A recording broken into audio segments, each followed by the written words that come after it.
কান ধরে 10 বার উঠে বসে, এটা সম্মান করি তাকে। যে ছবি তুলে তাকে মজবার ভিতরে মাহফিলের ভিতরে খাড়া করে কোনোটার ধরে এনে আমি স্টেজে পিটান দিছি, আর কোনোটাকে ধরে এনে স্টেজে খাড়া করে পুরা মজমাজাতে দেখে খুশি হয়, কান ধরে উঠবস করাইছি। এই কাজ আমার এখানে করো না, খবরদার। ছবি তোলা হারাম এবং গুনাহে কবিরা। হ্যাঁ, এই কাজ করতে নাই। যে সকল হুজুররা করেন আল্লাহ তাদেরকে থামবার তৌফিক দান করেন। আর কি কিয়ামতের আগে হুজুররা ওই সকল ঝামেলা শুরু করে দিচ্ছে।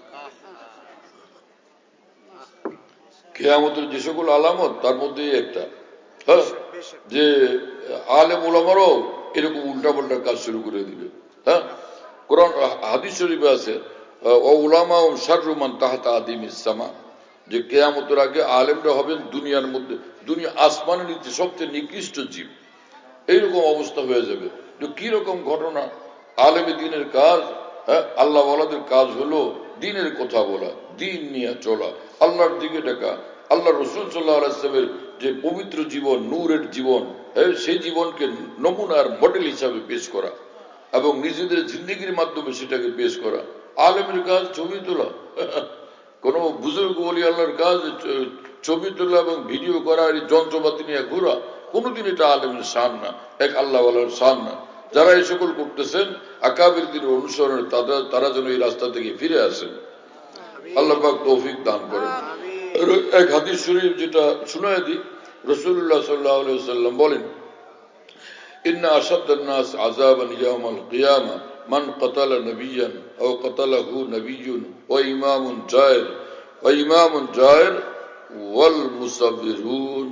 রাসূলুল্লাহ সাল্লাল্লাহু আলাইহি ওয়াসাল্লাম বলেন যে ইন্না আশাদ্দান নাস আযাবান ইয়াউমাল কিয়ামা, কিয়ামতের দিন ভয়ঙ্কর থেকে ভয়ঙ্কর আযাব হবে এই মানুষগুলোর উপরে। কি? এক নম্বরে মান কাতালা নাবিয়ান, ওয়া ফি রিওয়ায়া রাজুলুন কাতালা নাবিয়ান, যে লোক কোন নবীকে হত্যা করছে, এই লোকের ভয়ঙ্কর আযাব হবে। আও কাতালাহু নাবিয়্যুন, অথবা যে লোক কোন নবীর হাতে নিহত হয়েছে, কত নষ্ট আর খারাপ হলে নবীর হাতে সে নিহত হয়েছে। ওয়া ইমামুন জায়ের, ওই রাষ্ট্র শাসক যে জুলুমবাজ, হ্যাঁ, অত্যাচারী রাষ্ট্র শাসক। ও ওয়াল মুসাব্বিরুন, আর যারা যে কোনো প্রাণীর ছবি বানায়, যে কোনো প্রাণীর, যে কোনো মানুষের ছবি বানায়। কথা বুঝতেছেন? এবং মুসলিম শরীফে এক হাদিস, আব্দুল্লাহ ইবনে আব্বাস রাদিয়াল্লাহু তাআলা আনহু, বিখ্যাত সাহাবীর নিকট এক লোক আসছে এবং তিনি বললেন যে ইন্নী উসাব্বিরু হাযিহি সুওয়ার ফাআক্তানি ফিহা, আমি এই যে ছবি বানাই এটা আমার ব্যবসা, এটা দিয়ে আমি পয়সা ইনকাম করি, এই ব্যাপারে আপনার নিকট আমি জানতে আসছি। হযরত আব্দুল্লাহ ইবনে আব্বাস বিখ্যাত সাহাবী, তিনি বললেন যে উনাব্বিউকা বিমা সামিতু মিন রাসূলিল্লাহ সাল্লাল্লাহু আলাইহি ওয়াসাল্লাম, আমি স্বয়ং রাসূলুল্লাহ সাল্লাল্লাহু আলাইহি ওয়াসাল্লামের নিকট থেকেই এই ব্যাপারে যা শুনছি সেটা কি তোমাকে শোনাবো, তোমাকে বলবো। সামিতু রাসূলুল্লাহ সাল্লাল্লাহু আলাইহি ওয়াসাল্লাম ইয়াকুলু কুল্লু মুসাব্বির ফিন্নার, আমি স্বয়ং শুনছি রাসূলুল্লাহ সাল্লাল্লাহু আলাইহি ওয়াসাল্লামের নিকট যারা প্রাণীর ছবি বানাবে এরা সবাই জাহান্নামে যাবে। এই হাদিস মুসলিম শরীফের। এর ব্যাখ্যা ইমাম নববী রাহমাতুল্লাহি আলাইহি, বিশ্ববিখ্যাত আলেমে দ্বীন, ফকিহ, মুহাদ্দিস, তিনি বলেন যে ক্বালা উলামাউনা ইন্না তাসফির সূরাতিল হায়াওয়ান হারামুন শাদীদুত তাহরীম ওয়া হুয়া মিনাল কাবায়ের। তিনি বলেন যে আমাদের তামাম ফুকাহায়ে কেরাম এই কথা বলছেন এই হাদিসের আলোকে যে কোনো প্রাণীর ছবি তোলা কঠিন হারাম কাজ এবং এটা গুনাহে কবিরা।